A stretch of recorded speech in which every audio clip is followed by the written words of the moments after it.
I think one of the more obvious questions to people like me who grew up in public companies, right? That's where I learned how to manage and plan. What's different about this idea of a 12-week year versus just simply quarterly planning?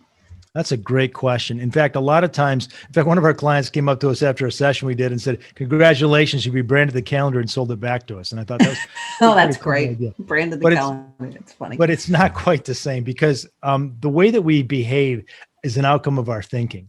And one of the biggest barriers or one of the biggest drivers of our success is the way that we think about time. And so when we talk about quarterly planning, one of the challenges with that is that it's a quarter of what? Right? It's a quarter of a 12-month year.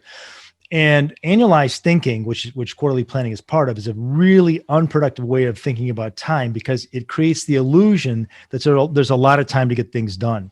And so if you've been in corporate, I've been in corporate too. And one of the things that I remember talking, to my partners with is that, hey, we missed the numbers this quarter. We're not happy, but guess what? We can make it up next quarter, right? Yeah. Mm-hmm. And that kind of thinking that, hey, I can make it up creates a lack of urgency.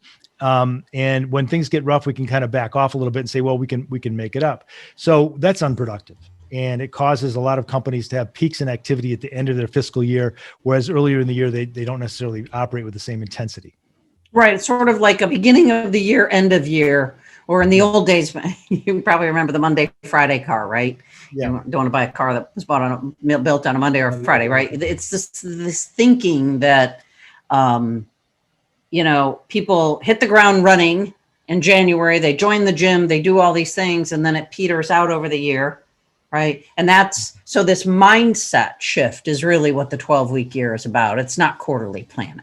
Right, exactly, because you don't succeed or fail every annual cycle. You don't succeed or fail every quarter. You don't succeed or fail every 12 weeks. Really, you succeed or fail every day. Every moment, you either do the stuff you need to do or you don't. And one of the things that gets in the way of that is the way you're thinking about time. Because if I think I have a lot of it, I'm not going to act with urgency. When I realize that I don't have a lot of it, that it's inelastic, I don't get any more than anybody else. It passes whether I use it well or not.